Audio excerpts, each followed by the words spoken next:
all of our? I did. Okay, perfect. Okay. Are we live?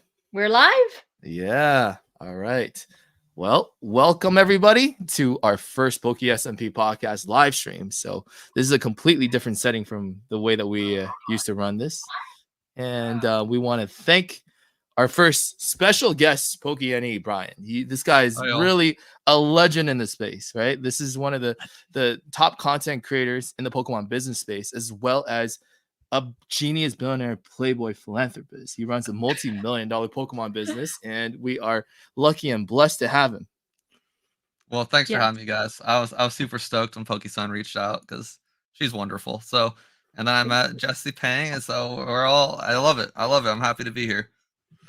All right. Well, before we start, we're just gonna quickly say that this show is brought to you by Slab Mags, and this is we put on a bunch of videos, but basically it's a protector for your slabs that's metallic and UV protected, so you can protect your grails from being sun faded, and that is something that we've been trying to push because I pretty much use Slab Mags for my entire 7-figure slab collection here. So thank you, Slab Mags, for sponsoring the show, and yeah, thank you guys for coming in, tuning in. We got some people in the chat too.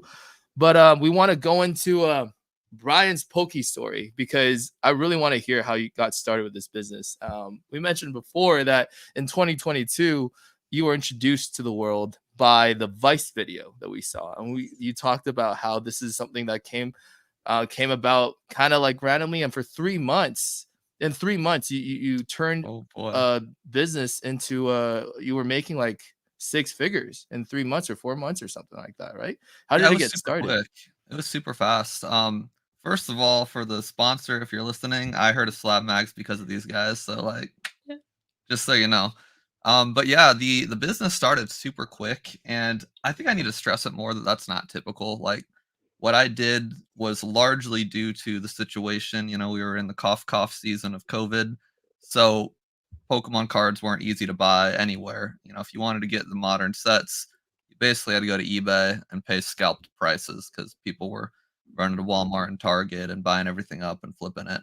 So that was a huge reason why like my business got so big so fast. Obviously, I worked super hard for sure, but I got to give credit to the situation of the world. But basically what I said was, okay, you know, nobody can buy cards right now without paying a huge amount of money, but most people don't play the game. They don't need to read the English on the cards, and most people just want the pretty pictures. So I legitimately just went to Instagram and eBay, and I started looking up Japanese Pokemon cards, and I found there was like a little bit of a demand for it.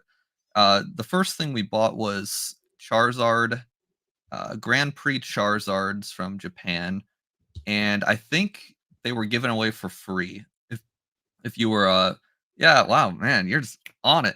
Yeah, I think they were given away for free in Japan if you bought a certain amount of stuff from like stores. So the Japanese folks had like these things by the thousand, but the folks in the US didn't really have a lot of good access to it for a good price. They were paying apparently $30 a card at the time, which is nuts looking at it now. But if you go to eBay at the time, there were Japanese folks selling like 100 of them for only like $1,200 or so. So not a lot of people have $1,200 laying around. I was lucky enough to because of some eBay business I had. And so I'm like, well, screw it. I can buy, 100 of these cards for $12. We'll flip them for apparently 30. I was making a lot of money back then, I guess. And that's what funded it. And then, TikTok, this is one of the many TikToks. We just completely inundated the feed with TikToks. Apparently at the time, my name was Omaha Pikachu Car because that was creative. And that's all we did. We just inundated the feed. And then one person, I need to track them down because I don't know their name, but one person was like, hey, I'm sick of hearing about the damn Japanese Charizard card. Do you sell anything else Japanese? I was like, oh, that makes sense. People want like new sealed product from Japan. So then I looked into, I think Shiny Star V was kind of the big hitter then. And I just met some people from Japan via Instagram, and I risked my finances with those people. And thank God they were all honest people. So I imported a ton of Shiny Star V, and just kind of churned and burned it. And it was just so popular because like Japan at the time was way cheaper than American cards, and they were also readily available. So just kind of churned and burned from there. Uh, yeah, that's the Wow. TLDR. Yeah, But I that's mean, incredible. it sounds easy when you say it, but there's the things that you had access to, everybody had access, and nobody else is really doing it other than you and maybe one or two other sellers. So, I think you need to give yourself more credit, because I was telling my wife this when it happened. I was like, hey, you're running a shop. You had all these Japanese resources basically at your fingertips. But Mhm. I mean, you didn't think about doing it, but Brian did. And I mean, you're in the middle of Nebraska, I think. There's not many Japanese people there. So at first we were like, oh, he must have a few Japanese friends. No. But then you just went online and found the sources that were reliable, and that's a skill. Yeah, I mean, apparently it is. I tell people all the time how I did it though. I just literally hashtag searched Japanese Pokemon cards, and I just DM'd every single person that looked like they might like Pokemon and looked like they live in Japan. And I got kicked off Yeah, Instagram a few times doing that because I DM dozens and dozens and dozens a day. But then we used really. my wife's account, and then we used my real estate account I had, and eventually we found someone cool. So he was dope. Yeah, so you also mentioned in your videos that you eventually bought a house that you're currently in, I believe. Yeah, And it's how was beautiful that mode. process? Like, you bought a house selling Pokemon cards for a year. How was that process like? That's pretty nutty. I wanted to do some creative stuff where the business itself bought the house and it was treated like a business asset, but the long and short end of it is that's not legal, at least in Omaha, because I have employees and I would have to live there a certain amount of time per year. So I was like, all right. So basically, what I did is I just gave myself a raise, which I would have never been able to afford in the past. And the house was only $1,000 more than my previous house's mortgage. So I just gave Mhm, myself a $1,000 raise and then set it up to where Brian pays PokeNE a $1,000 lease on the basement. So like I lease my basement to my company, which wow. is kind of fun. So yeah, that's kind of been the vibe. Honestly, it's pretty cool. The only reason I did it though was the basement down here is 1,500 square feet. It's a really big house, but we're in Omaha, Nebraska, so everything's cheap.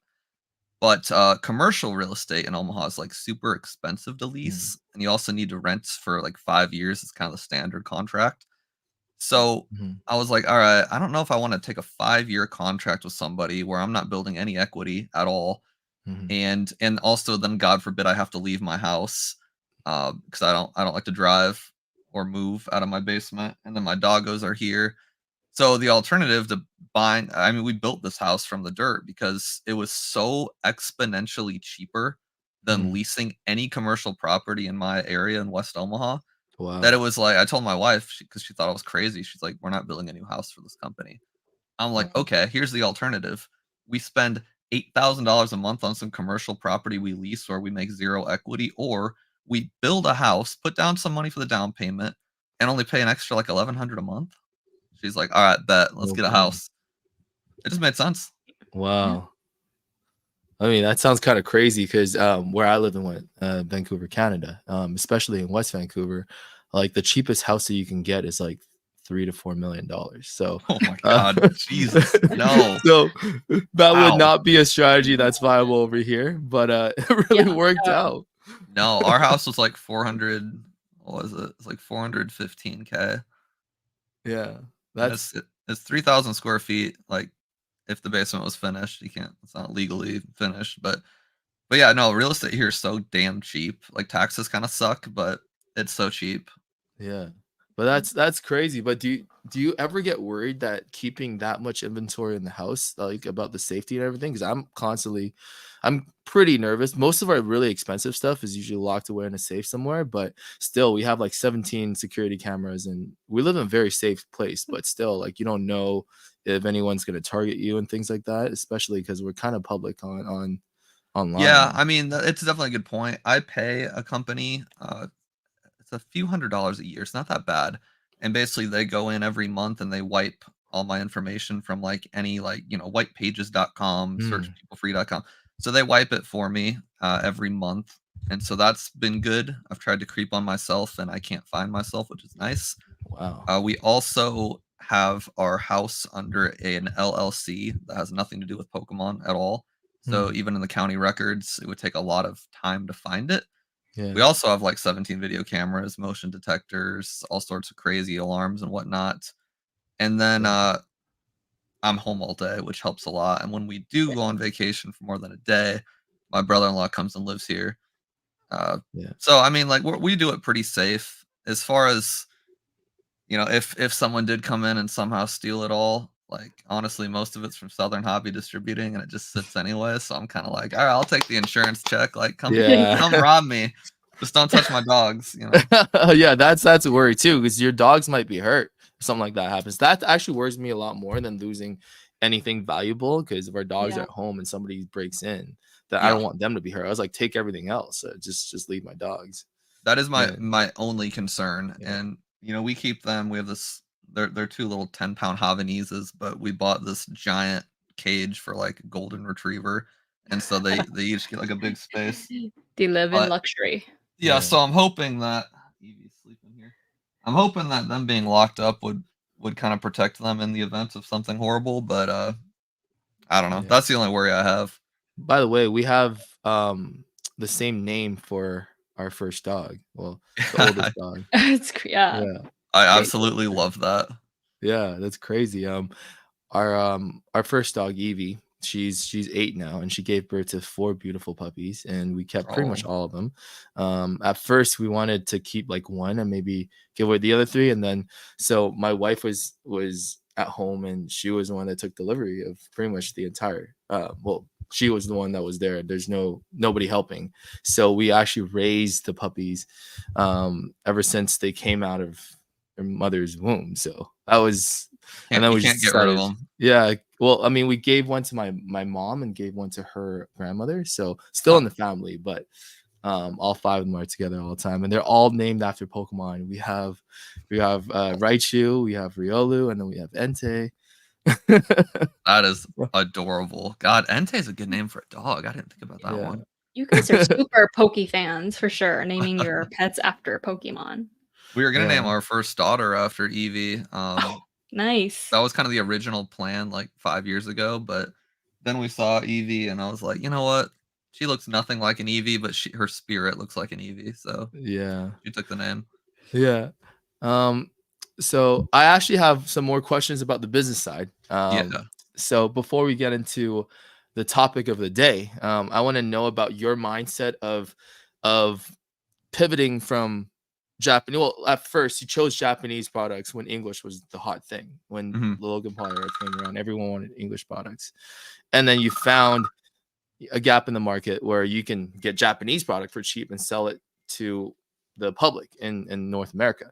And in 2022 and 2023, that's when the Japanese market exploded because the mainland Chinese people really came in and bought everything up, and everything was at its all-time high. Bubble this, bubble that. But that was when I'm pretty sure your business really took off, right? And going into All right. 2024, that's when a lot of the market manipulation, the bubble kind of popped, and now Japanese is kind of like in the gutter. And I feel like it's a great investment opportunity to buy a lot of cheap Japanese boxes. That's what we've been saying. Shiny Treasures EX for $25. That's no brainer, right? Insane. But like, what about your business transitioning into other languages? Like, I think you carry simplified Chinese, Korean, Indonesian. Like, how did you start preparing for this downturn and identify other products that was selling on your platform? Yeah, I mean, the way you said it made me sound really smart, but honestly, it's just a lot of trial and error and a lot of failure. Like when we started with Japanese, it was simply because like there's the only thing I could get. And then I met a guy actually who had a distributor. I think he was with Southern Hobby, and he was basically like, "Hey, I know you can't get English distributing because you're residential only, your online store only." He's like, "I have an English distributor. Do you want to work together?" He's like, "All I'm trying to do is build up my numbers because with English distributors, the more you buy, the more they offer you on future sets." So he claimed he was just trying to build up his numbers. So anything I ordered, he'd give me at cost plus the 3% processing fee.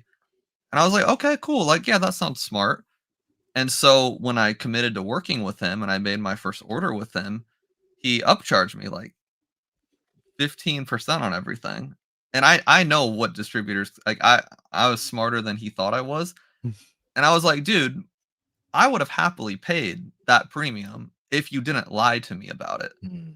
And he's like, well, he's like, I gotta make something. I'm like, no, no, no, no, no, no. You said very Mm, specifically what you wanted me for. Now I'm out. So I basically just left that guy forever. And I was like, you know what? yeah. Screw it. I can do this myself. So I called Southern Hobby and a bunch of other distros, and I gave them a little sales pitch to the person that answered the phone, and they're all like, "Oh, you know, we're you got to be brick and mortar. We can't work with you." I was like, "All right, screw that." So I made a whole Excel spreadsheet with all my sales because by now I think we had like maybe 1.5 million in sales just in Wow. Japanese. It was Wow. a relatively impressive. It was an impressive enough number where I'm like, this could work. I made a whole little PowerPoint and Excel spreadsheet, and I called Southern Hobby after hours on purpose because then it would go to voicemail, and I was Mhm. hoping somebody like in power would hear that, and I wouldn't just get shut down by the secretary. So I'm like, hey, I gave my pitch. I sent you an email with all my stuff. There's a PowerPoint. Check it out. And that's all it took. Like that's literally all it took. So English was like check, and I had to go through a lot of like uh, hazing. Hazing's a harsh word for it. Basically, hey, new guy, you really think you're ready for Southern Hobby? You got to buy all this Fusion Strike. And at the time, Fusion Strike sucked. Nobody wanted it. It's hilarious looking Oh back. my gosh, I yeah. could be rich, You could but be so rich. oh my god, right? It's insanity. So they pushed this crap on me that nobody wanted. I bought it, and I was taking a loss on every single thing I bought because I was just like, I don't care. I just want better stuff. So that's how I got in with English. Korea was just kind of an experiment because I'm like, oh, you know, people like Japanese, maybe they'll like Korean stuff. It was true to an extent because Korean stuff was super cheap. I tried Indonesian pretty early on as well. That sucked. Nobody cared. Mm. I tried Weiss Schwartz stuff, Yu-Gi-Oh, Digimon, both Japanese and English. Some of it was a success, some of it wasn't. It's not like I had this big strategy on like, oh, the market says I should do. Like I literally tried just everything and every language and everything. And that was a good thing about having like partners overseas was they all had access to Digimon, Yu-Gi-Oh, Weiss Schwartz, One Piece now. So I wasn't smart about it. I didn't strategize. I just was like, screw it. I've got some money laying around. It's a tax write-off. Let's take some stupid risks. Some of them Yeah. paid off, some didn't. Well, that's trial and error, and Trial Yeah. and error. I think we gotta take notes. If you want to reach someone and try and like, if you don't know someone at the company trying to reach the higher ups, you call them after hours and leave a voicemail because That's there's the not trick. one person that's answering the phone trying to block you. Hey, that's something that I can take away, and maybe you'll try it next time. Yeah, it worked. And then with Interesting. my other distro, Peach State, they reached out to me. They were also someone I contacted, and they were very adamant. You have to be brick and mortar. Well, thanks to YouTube and just throwing content out, the sales manager just liked my channel. He called me. He's like, "Hey, random as hell, but I'm a sales manager at Peach State. I watch you every day. You want to work together?" I'm like, bet. So Nice. just calling after hours and just making content every freaking day. Like people ask how to do it. I'm like, well, that's how you do it. Just put yourself out there. Yeah. So I was just talking to Lee about this earlier. So obviously your business is volume. You make a lot of sales, but the Mhm. margins are not ideal because I'm in this business too. Well, like we have a shop on a much smaller scale. It's an LCS, right? And so I don't know if you've seen the Hey CJ short when CJ kind of went into her laptop and show the guy that was asking how much she pays per box at the wholesale level. And Yeah, I it's a think lot. you guys pay a lot less in the States than we do in Canada. So in Canada, we pay $134 before taxes and shipping. That's Canadian. So if you translate it to USD, I believe it's like $98 USD. That is Oh, that's our expensive. cost. Very expensive, right? And I remember and that whole video is actually it's not filmed live, obviously, because the guy behind the camera is myself, playing character. But that actually happened. The whole idea came from some guy coming in trying to like we're selling a box for 160 Canadian, which is like 120 or $112 or something USD. Yeah. And the guy's like, hey, like, can you give me a $10 discount? And we're like, that is the $10 is That's like our profit. yeah, that's our profit, right? And he's like, no way. Like, he looked at me like I was lying, right? And I'm only there on the weekend, so to me that was something that was new, because usually I'm not at the store, and CJ sees it all the time. So she's like, yeah, well, people do that all the time. But I was kind of pissed off, and I was like, I asked the guy, I was like, okay, so how much do you think we pay per box? And he's like, very cheap. I was like, what's cheap? And he said, you pay maximum $70 Canadian. So that's Oh like my $50 God. USD. Bro Right? doesn't know. No. And I was like, okay, I'm going to show you proof that's not what we pay. So CJ showed him the whole thing, the website, the invoices, and he was blown away. He was like, I thought you guys pay like $50 per box, like 50 USD per box. So Yep, that's a that whole misconception for sure. idea, yeah, it actually Mhm. happened on that exact day. And I was like, let's make this into a short to show people. And there's multiple people that messaged us like, why did you show people how much we pay at this show? I was like, I don't think it's a bad thing. It shows people that the stores that sell modern booster boxes, at the very least, like, we're not using that. Like, there's no way you can make money from that. You want to use that to get the product out to the players, and then people come into your shop and you make money through like singles and slaps. That's how like most LCSs make money. So I want to know, like, for you, because from your perspective, you're doing sealed and you do it on a massive volume. But if you're talking about like a 10, 12, 13% margin, what if a set doesn't sell that well? Because you're committing like a very large amount of your capital into these sets. Do you take into consideration where, hey, like, this is a big risk I'm going into because this set might not sell? Does that ever cross your mind, or has that ever happened? Yeah, I mean, I've gotten better at that. So with English stuff, Southern Hobby and Peach, they give you like 2 weeks or so for a pre-order window. So I put the pre-orders up and I kind of assess how many pre-orders I get, because people will buy it like literally months early, which is baffling to me because never in the past year and a half has like, Twilight Masquerade been sold out forever after release. Like, you can buy it at any time. But I can assess demand based on pre-orders. And then also with Pokemon, the great thing is I overbuy on purpose because I know it's going to go up in a year. Like, that's like, not to be an investor on YouTube, but like, there's like Paldea evolved. Nobody liked that set at first. But I knew, I'm like, well, it's got a cool Magikarp card, it'll be fine. And so I pre-ordered like 600 boxes from Southern Hobby, and we only sold like 350, so like we did pretty bad on sales. And a lot of people were fire selling them, but I was like, screw that. Like, it's gonna be just like Fusion Strike and Chilling Rain. I'm like, it's just gonna be another one. They're all the same.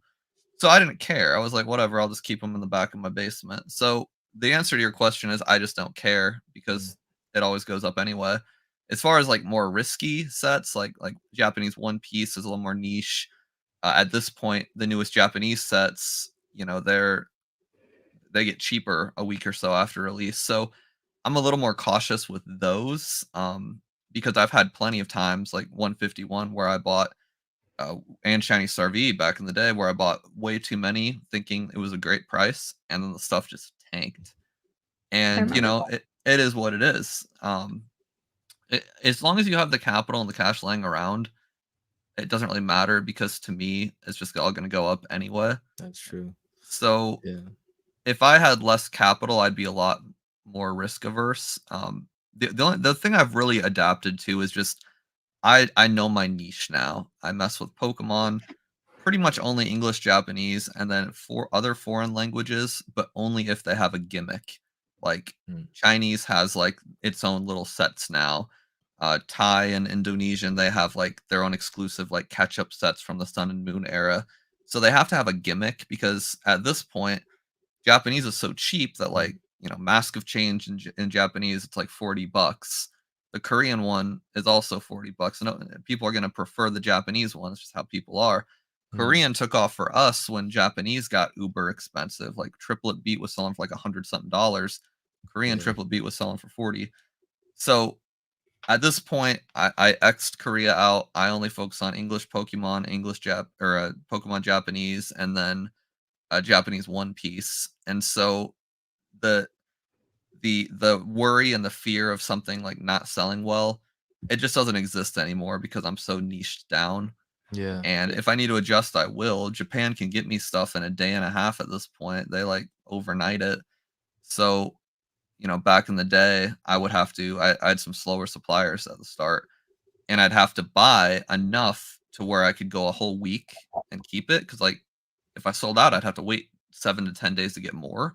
Mm, So it would create this situation where sometimes I did overpay or I overbought and then the demand wasn't there. But now I can buy, 60 stellar miracle sets from Japan. Only 60 of them. That's not bad at all. It's not risky at all. If they all sell or if half of them sell, I can get 60 more in a day and a half. So mm, there's no Quick. need to go hard in the paint. yeah. So I don't know, that's a strategy, I guess. Yeah.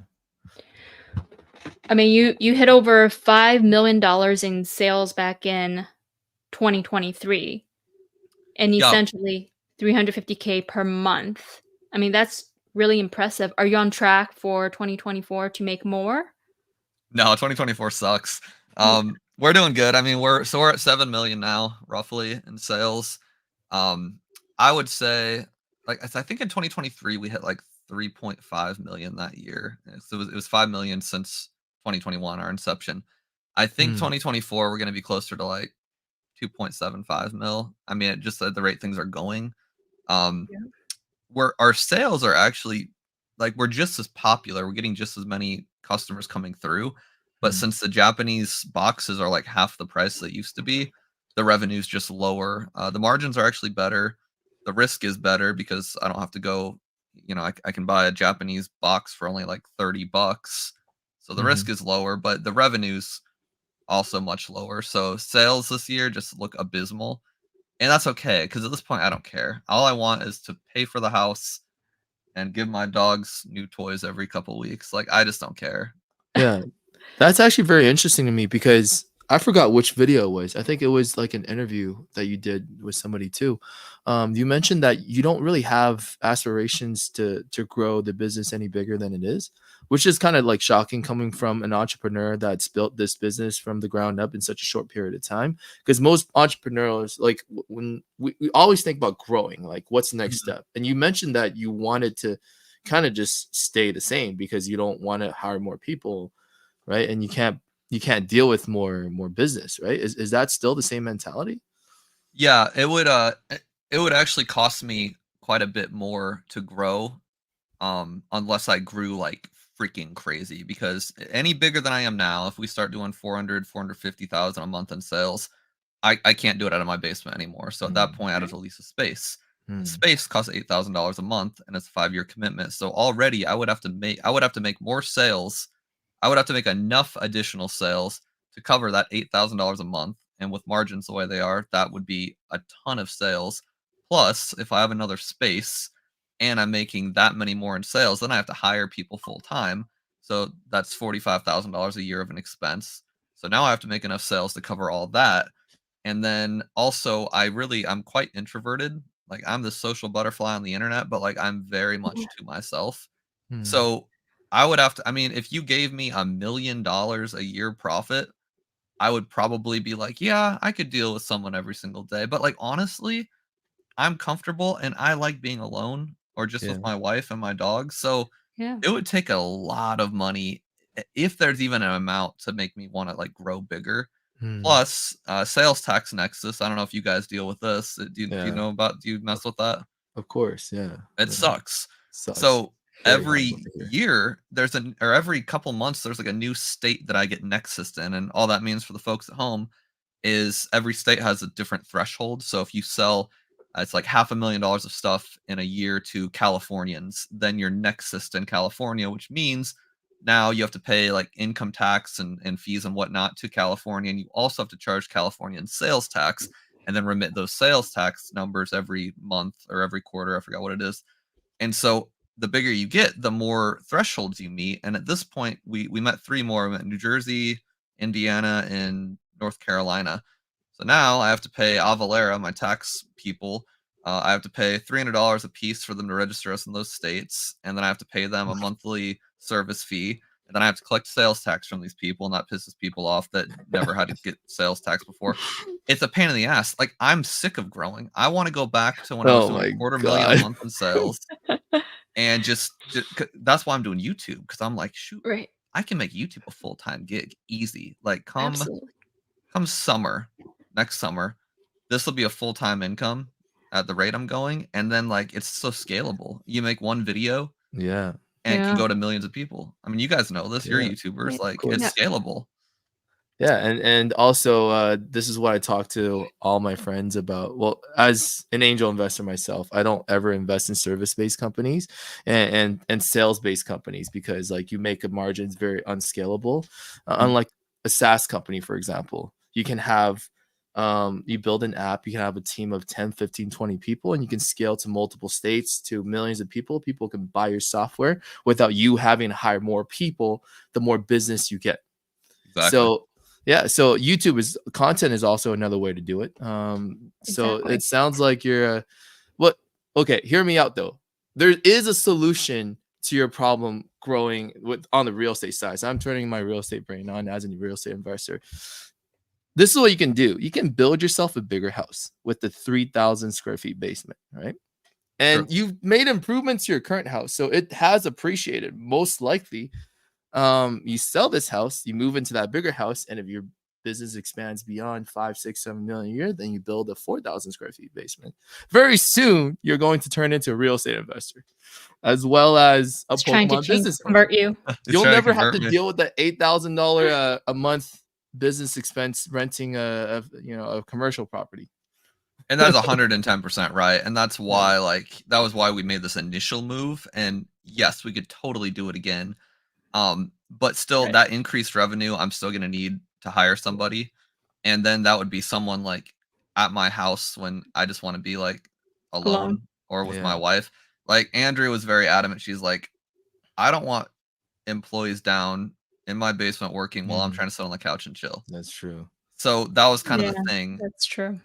So she was cool with my cousin because like we both love Abby. She's been our in the family obviously since she was born. So like she was cool with that, and then her brother comes and works, and she's cool with him. But ultimately, at like 5 o'clock when she's home from work, like she wants those people out because she's like, I just want Yeah. to be at home. I want to be able to sit on the couch in my underwear without feeling weird. I'm like I that think it's they're very out. valuable to have perspective, and it sounds crazy. It sounds like a first world problem to have. It's like, oh, I don't want to grow anymore. I'm making $400,000 a year. Like, what's enough is a question that everybody asks ourselves. And Mhm, you're living a very comfortable life doing what you love. There is absolutely nothing wrong with not wanting more. And I feel like the culture nowadays is really pushing all of us to just keep growing, growing, growing. But sometimes it's good to sit back and start living, right? And I 100%. think I really want to take a lot away and learn from you in that aspect because I feel like I'm never satisfied. I'm always like constantly stressed out. But sometimes you can just sit back and look at what you have. I have beautiful dogs, a beautiful wife, doing Enjoy what I life. love. Yeah. Yeah. Yeah. Be So less stressed out. Brett collects TCG was asking, do you think it's just summer slowing down the sales? You think you will should pick up during the holidays? Yeah, I think so. I looked at my sales last year, June of last year, and they were super high, but I'm pretty sure that's when 151 came out was June 2023. So like that Mm. was kind of an inflated thing. Um so yeah, the summer's kind of rough. I think also like not to shame a deca billion-dollar, $100 billion company, but Pokemon announcing the stuff they announced so damn early, I think it does affect sales because Mhm. I know it does because I've got Yeah, people I agree. who are like, "Oh, I'm saving up for the Team Rocket set." I'm like, "Bro, we don't even know what that is." Like People are yeah, we just have no idea. Like thinking too I think far the ahead. only reason we know is because of a patent or what do they call it? Copyright words. Yeah, they But Pokey filed it. Beach, yeah, Yeah, they yeah. filed something. I'm like, we don't even know when that is. That could be 6, 7, 8 months from now. We have no It could idea. be 2 years from now. It could be you're right. So, and Stellar Crown, Stellar Crown was announced before Shrouded Fable even came out. So Twilight Masquerade just comes out, right? I've got pre-orders for Shrouded Fable. I also have pre-orders for Stellar Crown. which is still a month plus away. So all these people are like, oh, well, shoot, this set looks better. I'm going to save my money for this. Oh, this set looks better. I'm going to save my. If Pokemon just kept their mouth shut for a few extra weeks, people would buy Shrouded Fable, and then Stellar Crown would get announced. They'd be like, oh man, like I need to also buy this instead of this looks better than this. I'm going to wait. That's true. So I think that's affecting it a bit. The economy is complete ass too. That's not really helping me. Really And bad. I don't know. I genuinely don't care though. I'm so like chill, which is great. Like I mean, love this that. shirt's $8. I don't do anything that costs money. I go to the gym and we play Super Smash Bros. I just don't care. Like I'm good. I'm comfortable. Pokemon Wonder Justin wants to know, Brian, how have you changed your tattoo goals as a revenue chain? I just As revenue asking the real questions. Yes. So the Charizard was 1 mil. This was 5. There's gonna be a What? Kabutops, which is 10. And then at 20, I'm just gonna get a whole sleeve. Wait. Wow. So how did you pick those Pokemon? I got the Charizard when the U Nagaba pack came out. Like a lot of the Nagaba Yeah. art was out, and I just thought it was dope. So I'm like, oh, Charizard looks cool in Nagaba form. I just found him on Google, and I was like, at the time, $1 million in revenue seemed so like crazy that I was like, oh, when I get $1 million, I'll get a Charizard tattooed on me. I never had a tattoo before, and then it happened pretty damn quick. I was like, oh shoot. So then I told Andrea, I'm like, every $1 million, I'm gonna get a new tattoo. She's like, well, at the rate you're going, that's going to be a little extreme, don't you think? Yeah. Like, 5 million maybe. yeah. So yeah, exactly. So the 5 mil revenue mark made sense because otherwise I'd have 7 on me already in only 3 years. It'd be a little excessive. My arms aren't very large. Yeah. No, it's getting Get bigger. run I out. noticed it's getting bigger and bigger, I sticking out know. of your shirt now. Well, my shirts are from like a year and a half ago. So like, in all honesty, they're a little tight. I just don't buy clothes. Hey, who needs clothes when you have Pokemon? I want That's to know a right. little bit more about your collection, or do you collect at all, or is Pokemon strictly a business? I have collections from or I have a collection from like being younger, and Mhm. I at this point only want to buy interesting things. Like Mm. I have my eyes set on, this is obviously a stretch goal, but I like the like that corporate box that they gave away Oh, to the 25th creatures anniversary, deck. yeah, creatures deck. Oh, that's ambitious. Yeah. Yeah, it's super Okay, cool. ambitious. I know a guy that can get me. He has access to 2 right now, so I know a guy that has access, and I am not anywhere near that, like splurging on that because like I need capital to run this stupid business. But that's kind of a goal. And then like the test print cards that have been kind of floating around the internet. Yeah. Those look Tons. super interesting. I Very. almost bought a sheet. Oh. Sheets. Yeah, Yep. the sheet of the Cosmo foil, That the one that sounds was being shown around on Ryan's Card House. It's offered me a few months back. My thing with the prototypes and test prints is there's too many of them that's coming out of nowhere, and I just don't want to touch it right now because you don't know how many more there are left. I hear rumors from all kinds of people, and yeah, I still think though, like as a collector, buying what you want and what you enjoy is the most important thing, and not what you think will go up in value. Even though like people are saying we're talking about Pokemon as an investment channel, which I want to get your opinion on as well, because you're kind of like a passive Pokemon investor. You're not going out there and looking for sets to make money as an investor, but you're buying more, like you said, as pretty much a distributor at this point, or a big seller. So like, what are your thoughts on Pokemon investing or speculating? Because I want to hear how you feel. And one of the other things is I've been explaining to a lot of my other friends about in the retail business. I was like, Pokemon is literally, even though the margins are kind of low when you come to like new products, but it's kind of like the best type of retail business because a lot of my friends are in apparel, for example, or in like golf, just like anything electronic. Once your inventory is like 6-7 months old, it's like worth nothing. It's dead. Yeah, right? true. That's a good point. You got to fire sell that stuff, and sometimes for like pennies on the dollar, like 20, 30, 40, 50, 60% off. You got to get rid of it.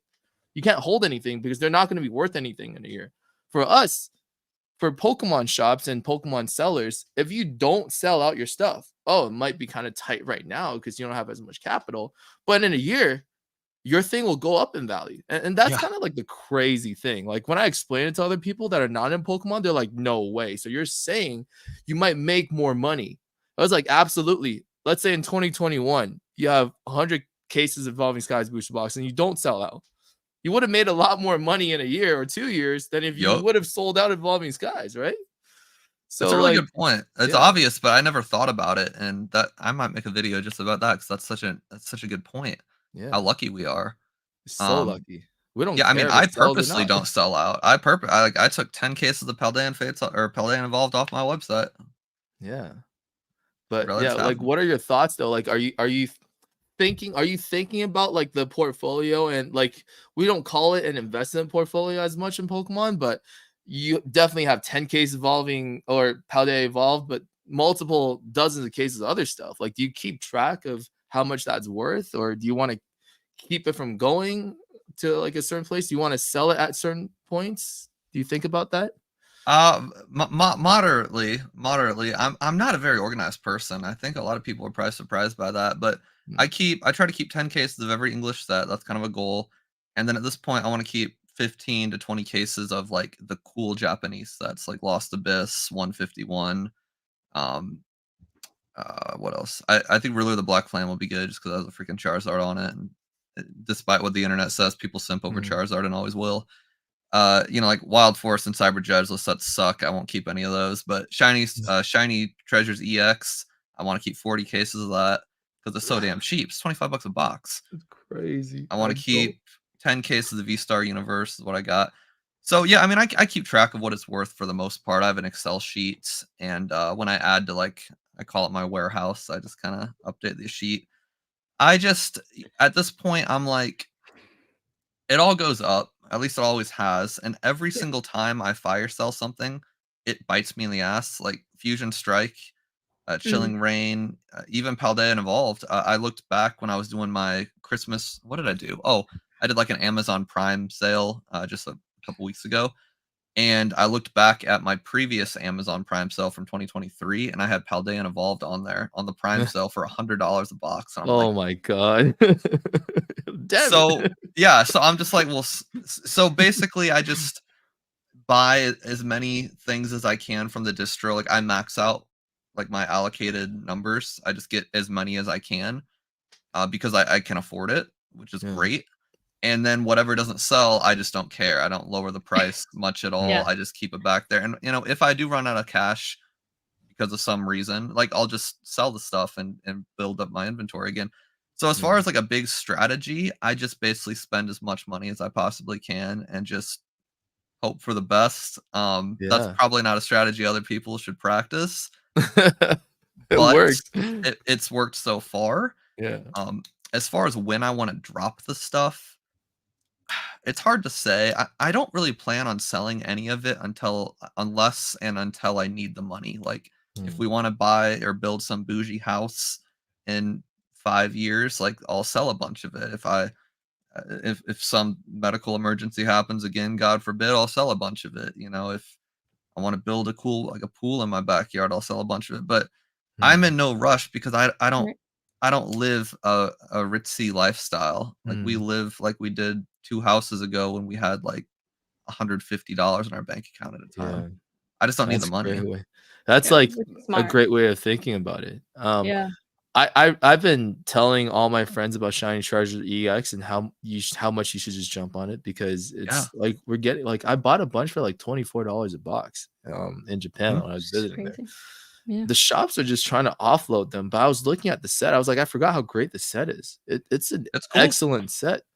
It's got the Charizard SAR, the Gardevoir, the Bubble Mew. It's got a beautiful shiny subset with Pikachu, Charmander, like the starters.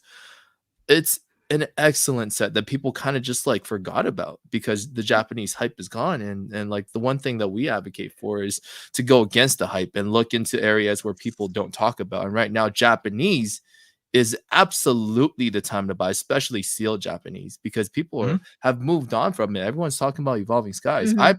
I actually bought 16 cases of Evolving Skies booster boxes in December last year at Oh, around damn. $2,000 a case, because I was like, this is a certainty that Evolving Skies will go up. And now, like, even though I have like over $100,000 Evolving Skies booster boxes, I've been telling everyone to stop buying Evolving Skies because right now everyone and their mother is talking about Evolving Skies. There's a lot of hype, a lot of like speculation around it. Now is the time that you go and find other sets that people are not talking about that are being overlooked. And I think Shiny Treasure EX is like top of the list. People don't do that though. Yeah. I made a whole video. I rose the price of Paldean Evolved like by like $10, and I sold more than I did in the past like 2 months. I had a video on it, the whole Excel spreadsheet. And then I was like, you know what, guys? I'm gonna just raise the price of Obsidian Flames. Nobody's talking about Obsidian Flames, but I'm gonna raise the price. And sure as hell, we sold more Obsidian Flames that next 2 weeks than we did before, because I think people were like, oh, it's going up, I better buy. People are so irrational. Buy Japan. I can't say that though, because there's a conflict of interest, but like so badly do I want to get on my soapbox and be like, guys, buy shiny treasures. It will never go cheaper. No. You will get rich if you held it for a decade. I can't say that though, because then someone's like, "Oh, he's conflicted. He's pumping." I'm like, "Bro, I'm not pumping nothing. I'm keeping all of them in my basement."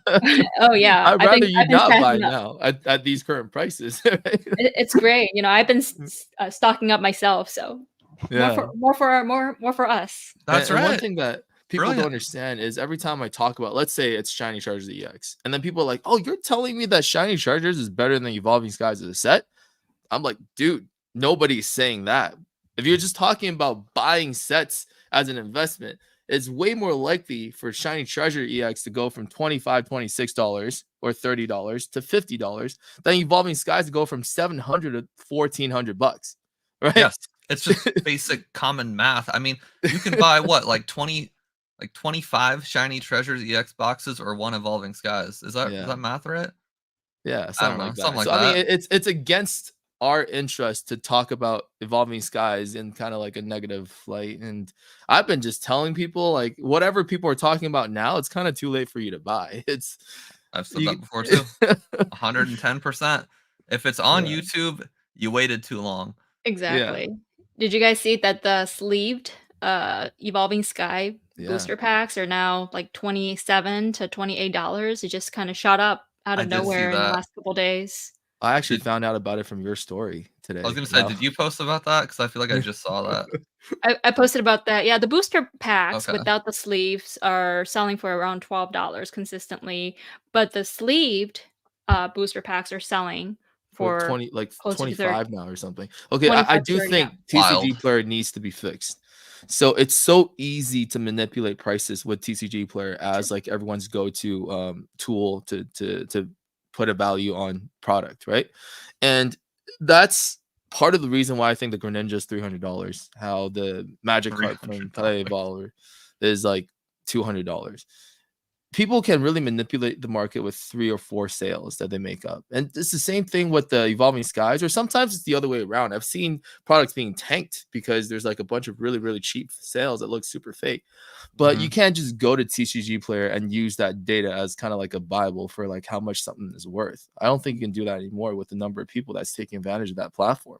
You got to do your proper research. Yeah.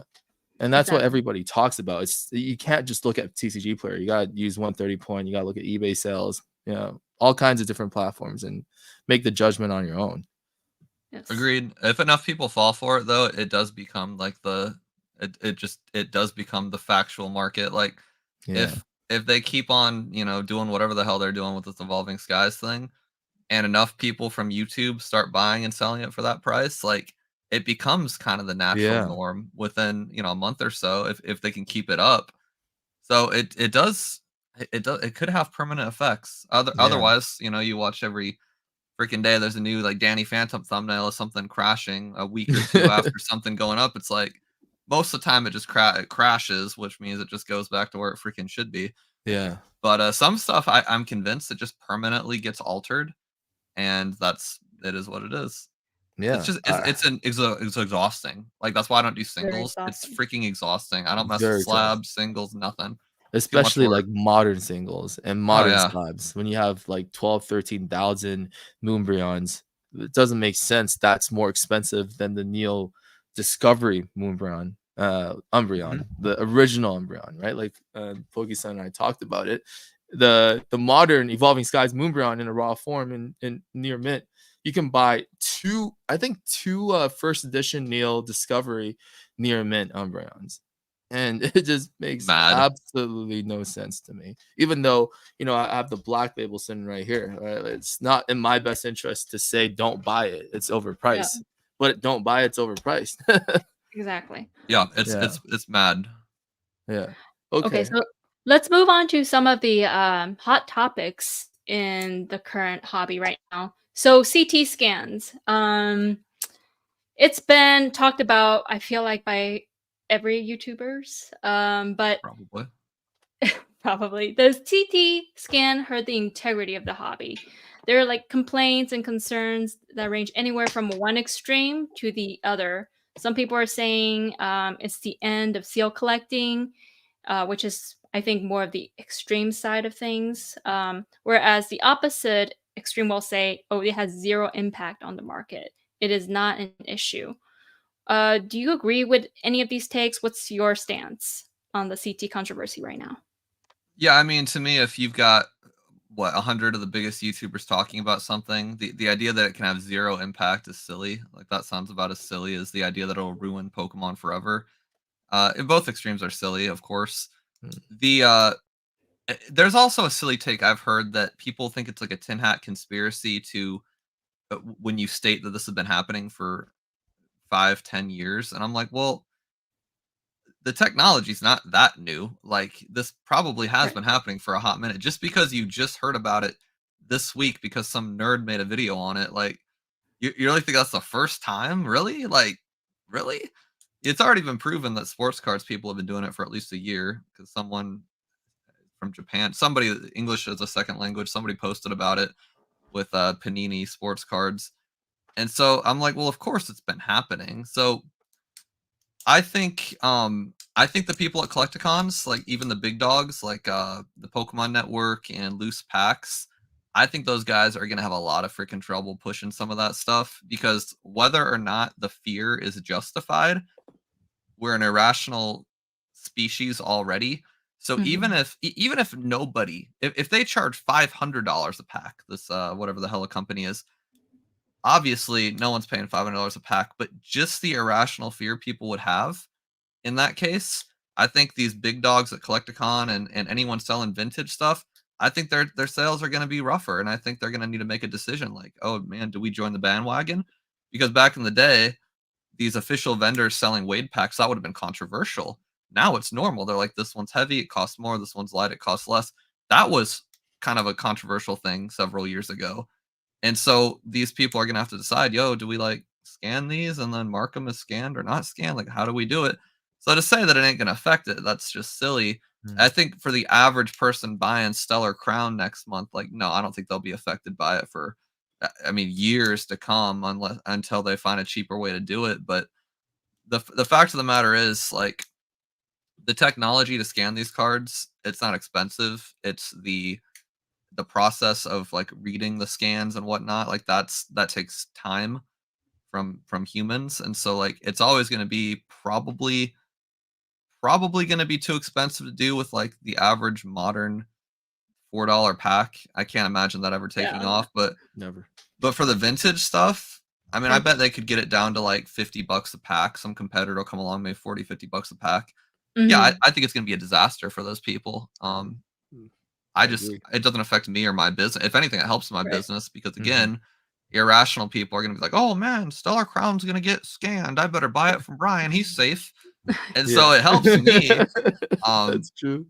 But man, all these people, especially the ones that relied on like sleeved you packs, should feed that narrative. I should be making YouTube videos on it. I really should. I think it's going to be an absolute disaster. I think a lot of people are going to lose a lot of money. Maybe millions. I mean, for the big dogs, like I bought all this stuff. I got Primal Clash, I got Plasma Black, I got black and white stuff up the wazoo. Like, this stuff is going to be a lot harder for loose packs to push. Again, whether or not it's justified, they're going to have to lower the price or scan it themselves and up the price. It's crazy. Yeah, I think it's in the middle for sure. I think it's overall, I think it's like ethically horrible for the hobby, because the whole point of Pokemon is the mystery of opening it. I don't know why that's. I don't know why people even debate. That's the whole point. It really why is. Packs to begin with, otherwise they'd sell them in singles. Yeah, if we didn't enjoy opening packs when we were kids, we wouldn't be Pokemon collectors or people that are in the space now, because it's the whole thrill of pulling that Charizard from that base set pack, or that Lugia. It's that's what it's all about. And one thing I gotta say though is I was always like someone that wanted to collect all my grails, like as slabs and singles and stuff like that. I wanted to buy every card that I wanted as a kid, now that I have adult money. And for some reason I never really enjoyed collecting booster boxes, because I never dreamt about having a booster box as a kid. I wanted to pull that Charizard, right? Especially because it's not financially responsible to buy a first edition base box and rip it now, right? But recently I started getting kind of back into it, and I've collected a lot of booster boxes, and I kind of made it a soft goal of mine privately to like try and buy every single booster box ever created, like maybe earlier this year. So I started kind of doing that, not like passively, not like actively trying to seek out every booster box. I was like, oh, it'll be nice if I can have that done as well. But then this thing came out, and I was like, oh, I gotta maybe slow down, because who knows what the prices will be in 6 months. I don't want to be stuck paying the prices that it is now. And you and I have like similar opinions on pretty much everything, so I really appreciate the way that you explained it. I was just talking about it with Leah earlier too. The extremes are either it doesn't matter at all. A lot of people like Twice Baked Jake was like, it makes no difference, or it's the end of the hobby. I've seen that thumbnail like 16 times. End of Pokemon. Pokemon it's over. I'm like, okay. First of all, this wouldn't end Pokemon. Pokemon's $100 billion company, right? This is the biggest IP in the world. That's not going to happen. But scanning booster boxes is just as bad as it sounds. I don't think there's any way around it. You can't say, oh, maybe it will help the hobby. It will absolutely not help the hobby. So anyone that's saying it'll help is delusional. Yeah, exactly. That it's everyone that's saying that, it could be a good thing is just delusional. It is absolutely bad, but it's not going to end the hobby, because like things like this will come along, and we've always learned to deal with it and live with it and move on, find the new norm, and that's what's going to happen. And one thing that I also wanted to say about like the modern versus vintage, because a lot of people like, hey, like it's going to affect modern because people are going to scan Evolving Skies booster boxes and find all the Evolving Skies booster boxes, Moonbreon, and pull it. First of all, let me break it down for these people how it makes no difference on the modern market. I don't care if it's Evolving Skies or Team Up. It's not going to affect it, because on average, Evolving Skies booster boxes, the pull rates are so low. I think the Moonbreon's 1 out of 10 cases on average. So that's 60 booster boxes. Okay. Let's say it takes $200 to scan a booster box, and you need to go through 60 booster boxes to find a Moonbreon. That would be $1,200 before you even find that box. Right. So that's like more than the PSA 10 prices of a Moonbreon. You're going to have to pull like a black label Moonbreon to make it worth it. No one's ever doing it. So go buy your modern booster boxes without having the fear of it's being scanned. Yeah, and the other thing is, agree. The other thought that I have as a shop owner as well is we're going to have to deal with all the people that are negative and conspiracy theorists. Every time somebody buys a box from a shop now and they don't pull the hits they want, or it's a really bad box, they're going to be telling people, hey, I think the shop scans their hits. I never hit anything when I buy booster boxes from these guys. Think about the headache that's going to cause. The implications. You don't think logically. Yeah. No, and that's why. Did you see my last rip and ship where I did the plasma freeze box? No, I have these freaking things. These are bank bags that turn red when they're tampered with. Oh, wow. I have these bank bags. Yeah, I have these because of those conspiracy tin hat people, because I know damn well that if I sell them a pack for $100 and I open it and it has just a hollow or something that's not great, statistically speaking, yeah, you're not going to get the chased card every pack. But this method prevents people from going, oh, I think he might have weighed mine or my. I'm like, no, bro, put him in a bank bag live on camera. This is the level of insanity we go through now. If you want to be like super, you have to. Yeah. And so with the scan thing, it's like, what are you gonna do? Put a bank bag made of lead around your boxes as soon as you get them from the distro? It's stupid. Yeah, take away the market, take away the pricing, take away all that. Just the fact that this company exists ruins it for you guys, because now people are going to be more cautious. It ruins it for loose packs and the Pokemon Network and all the Collecticon people, because there's probably a 99.9 repeating chance that nothing gets scanned at Collecticon. But because this company merely offers this service, which no one might even pay for, it F's it all up. So yeah, unfortunately. So to answer Jim Flymate's question, Jim Flyman, stay away from vintage for now until you see how everything unfolds. Or buy all the vintage you want now before people start mass scanning. Or buy all the vintage now, scan it yourself, and everybody. There's so many ways about this. Yeah, I've heard people say, okay, now buy every pack, because the packs aren't scanned yet. So buy everything and be the first to scan it. And I was like, absolutely do not do that. But my best friend's a radiologist, and he has access to all those machines. And I told him about this. He's like, oh, bro, I could absolutely do that. He's like, and I could do it for free too. I just have to go in after hours.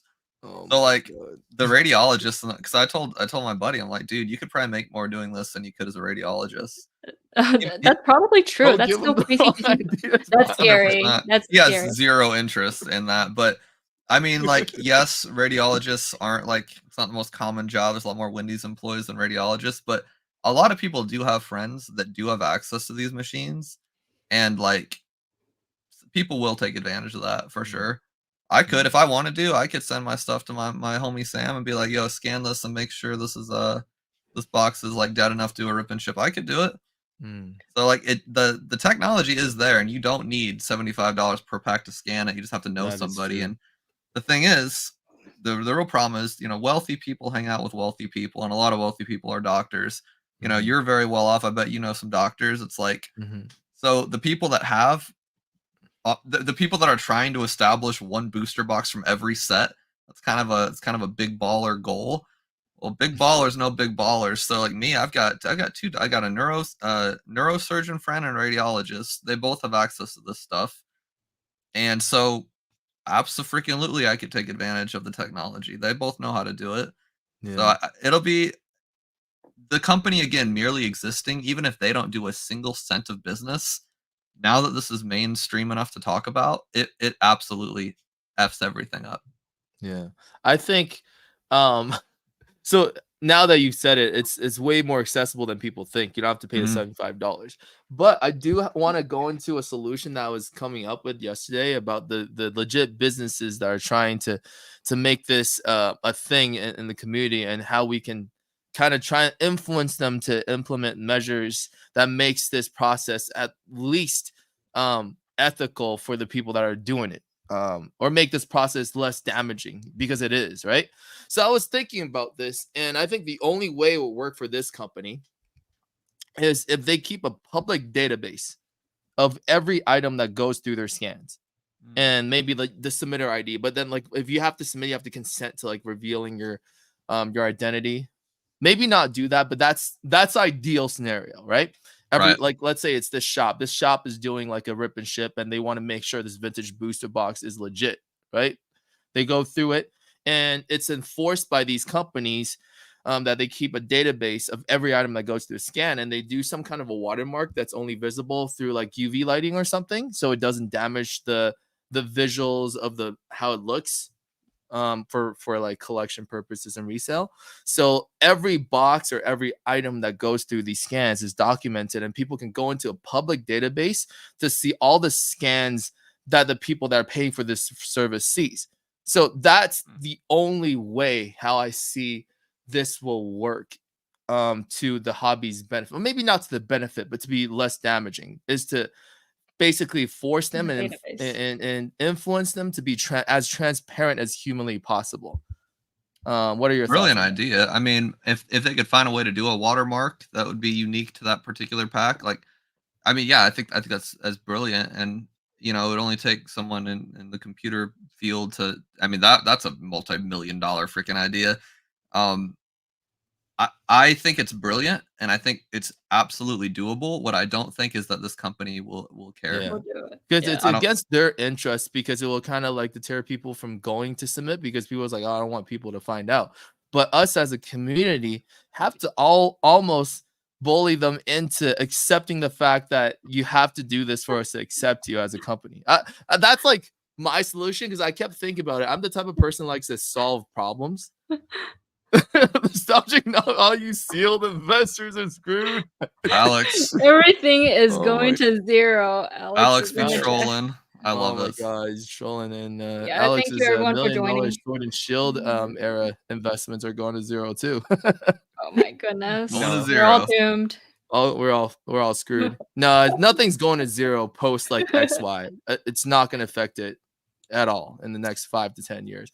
But yeah, like I said, I think for them to basically enforce these measures to be as or making these efforts to be as transparent as humanly possible, that will maybe ease the community off of like a lot of these conspiracy theorists and the fear of every pack that we buy, we don't know if it's scanned or not. We have to have some sort of measure like this for this to work. Unfortunately, because it's just like the weighing packs. If you're buying loose pack, you just assume it's light. I don't care if someone's saying it's unweighed or unsearched. It kind of, you just assume that it's light. Yeah. And you're just gonna have 100%. to assume that it's scanned, and there is no charge on in that base set booster box when you buy it. Such a goofy world, but yeah, I think Yeah. it's a good solution. I don't see how it would really benefit the company itself, No. because the only people Yeah. that are going to be Won't submitting work. don't want that. Well, it's going to benefit them in a way where they're going to be relevant and they'll be accepted and survive. That's the only way that I Yeah. can think of it. But as from the company perspective, because I come from the corporate world and invest in companies, so I feel like Pokemon and the collectible space is like a unique space where people kind of like shun or make fun of, or don't accept companies for doing things for money. Unfortunately, that's how the world works, right? Like it's only the Pokemon community where they make fun of someone or they talk down on a business for trying to make money. And I feel like this company being unethical is kind of like overstated.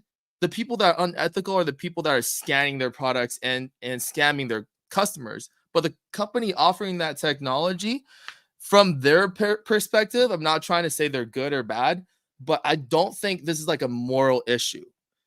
This has been available for a long time, and now they're offering this as a service. They're not collectors.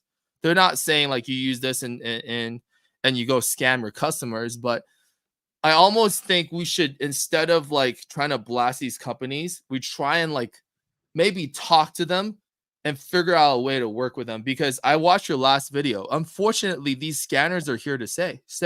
They're not going away. So instead of just like making fun of them or complaining about it, let's find a solution here, right?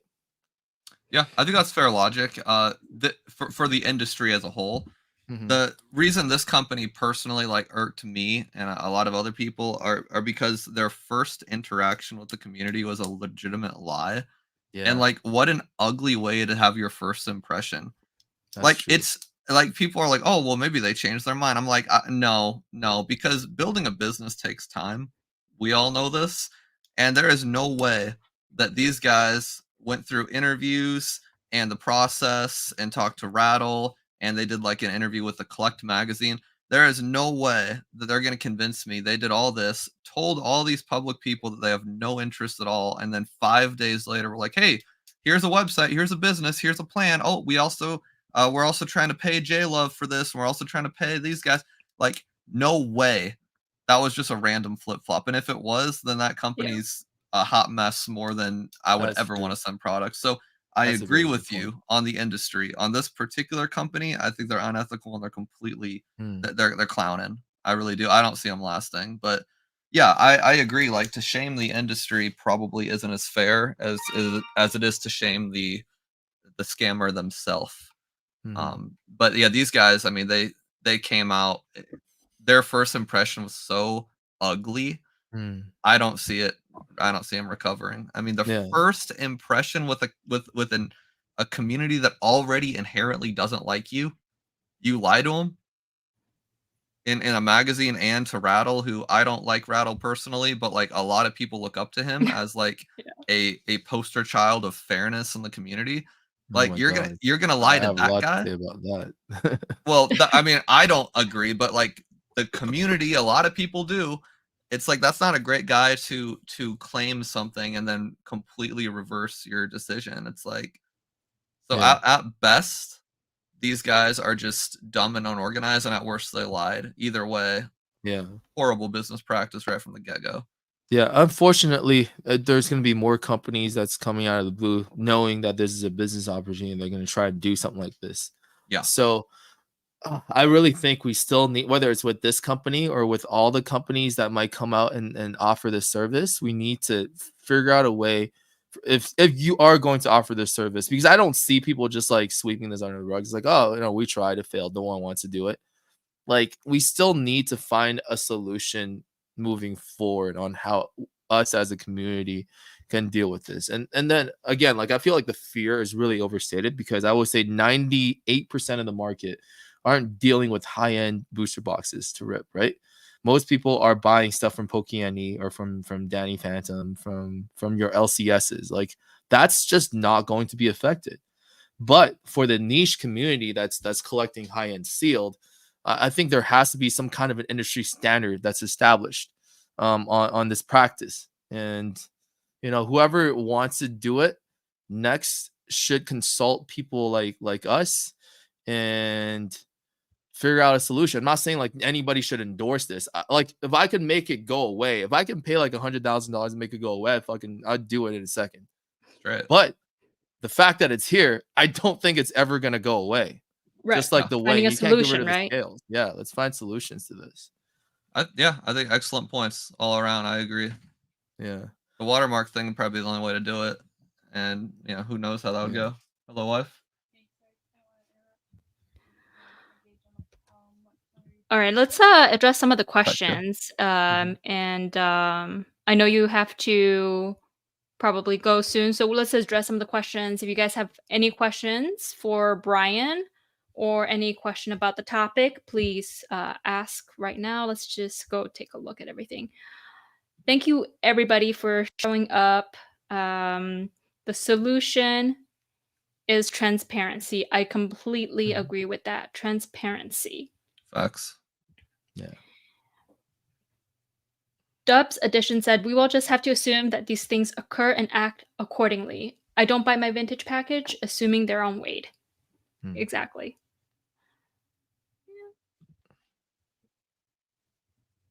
What stock should we buy right now? Not investment advice? Brian, are you into buying stocks by chance?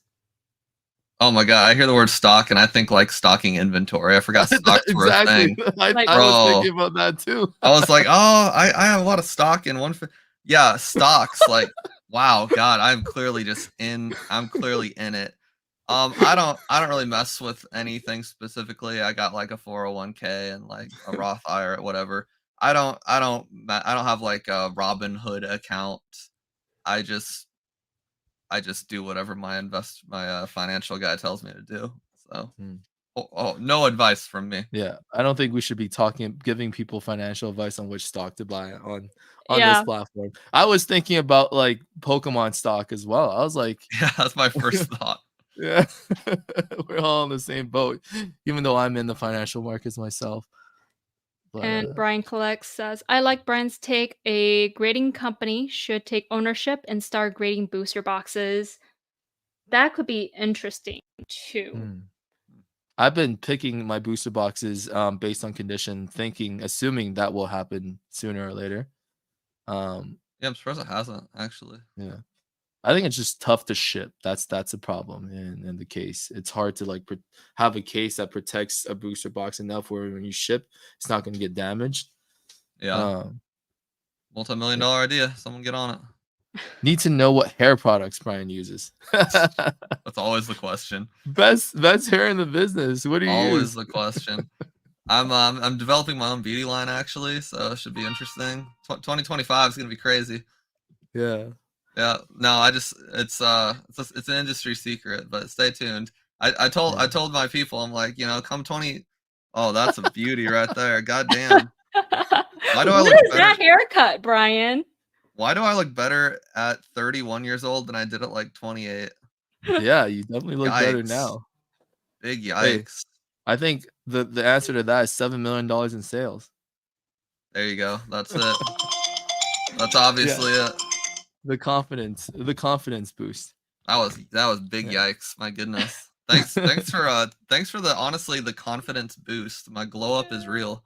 Yeah, it's real. I was actually wanted to invite you to a card show that we're helping host here in Vancouver, Canada. So I was talking to PokeS&P about it, and if you have time in October, you should come up. I'm hosting like a TCG panel here in Vancouver, Canada for the first time. Gem and Pokemon's coming. My good friend, and also Poke Chloe says she I think is likely to come as well. So she's awesome. That's I would legit. love to have you on a panel, like on stage, and with PokeSun as well. So that would be soups fun. Yeah. I really don't think I can really travel at least until like next year with everything going on. Andrew doesn't travel, so I can't really like leave her here. Yeah. We'll Without have opportunities in the future. Without feeling bad, but like definitely next year.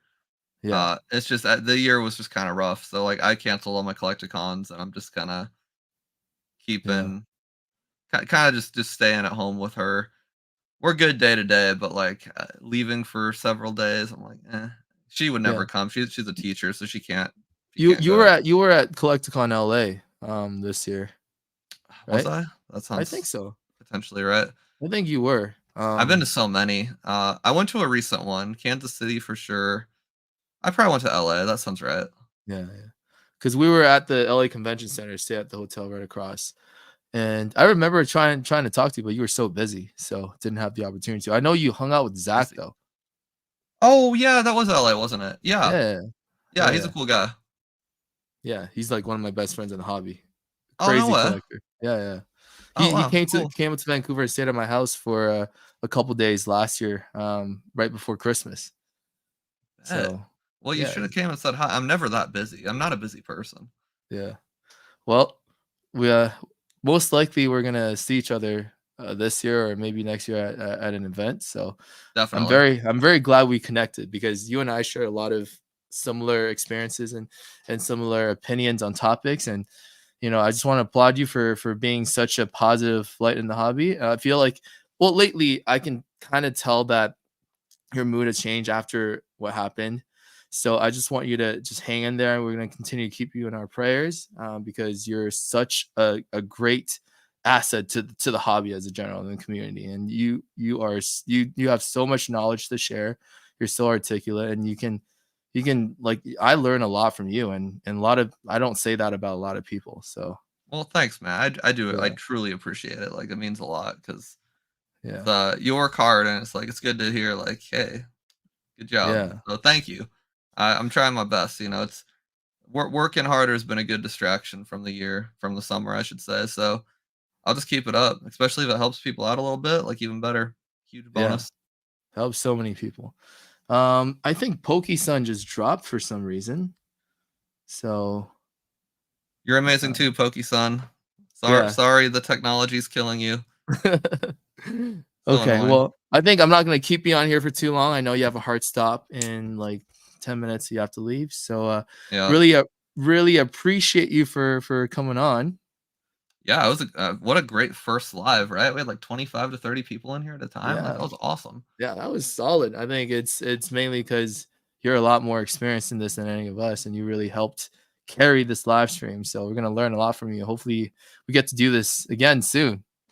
Yeah. How about you do like 9 more and I can be like number 10 again? I don't know. I'd love to come back on here. It was super fun. It's nice talking to like PokeSun's just such a kind person, and I mean, you're so like same opinion as me on a lot of things. It's like nice to find someone who like we can kind of rap back and forth with. It's nice. Like, you guys are freaking great. Like, this podcast is gonna go far. Okay. Well, we really appreciate you because you're one of the people that we learn from. We watched your thumbnail video and Oh, PokeS and nice. I were like, hey, we gotta like learn from we gotta be like sometimes it's almost like against your human nature to be putting things in a title like $7 million entrepreneur Yeah, it's so or with your cringe. you're like, oh, should I say that? But then like you gotta play the game and sometimes you just have to do it. So we're gonna It's kind of learn super from you. cringe, but I Yeah. justify it like I'm like, okay, if I can get people to click the super cringy thumbnail, but I actually give them helpful value, the end justifies the means. That's been my justification. Yeah. Like I play the role of like this what did I write on my profile? Billionaire philanthropist. Whatever. But like in all honesty, I'm like such a simple, like modest guy. I just you gotta kind of play the role for the internet a little bit. That's The true. internet, like That's all they eat it 100%. up. Yeah. Yeah, well, we can start calling you the Pokey Iron Man from now on. Yeah. I just All right. I The just watched Pokey Deadpool the 25. other day, so Marvel and of course the Doctor Doom news. Iron Man is fresh on my mind. Yeah. All right. Well, it's great having you on and really appreciate you, Brian. I look forward to connecting with you and hopefully we can like collaborate in future content or other projects moving forward. Dude, absolutely. Thanks for the invite to Canada too. I don't even have a Yeah. passport. I guess I need to You get gotta that come, for like, next just come year. stay at our house. Like every time the Pokey friends come over, they just stay at my house. We have plenty of rooms. So to show you around this beautiful city, we live by the water. So Oh, bet. it's Okay. yeah, you and Andrea. Well, I guess she has. Well, if she's a teacher, she can leave during the summer, right? Summer would be good. Yeah. Yeah, yeah. Hopefully, you can come up here when you both of you are less busy, Yeah. and they'll show Yeah, you around the city. when we fully recover from everything and Yeah. she's not working. So like maybe next summer would be rad. Yeah, that'll be great. We're Yeah, we're leaving gonna for continue the to winter keep break. you in our prayers, and yeah, and good luck with everything, and we'll speak very soon. Okay. Yeah, for sure, dude. Thank you All so right. much. Thank you so much, and thanks everybody for tuning in. Pokey-san is having technical difficulties, so she's not gonna come back and say we're gonna say bye for her as well. So Bye yeah, see everybody. y'all next time. Peace. Peace.